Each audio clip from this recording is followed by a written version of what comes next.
करते हैं। ये टीवी लॉन जो 14x18 का है।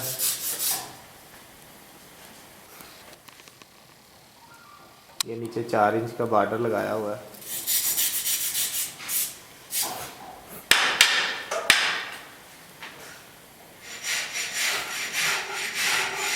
ये 2 फुट का पट्टा है। ये जो दिखा रहे हैं ये निश है, तकरीबन 8 इंच की ये निश है।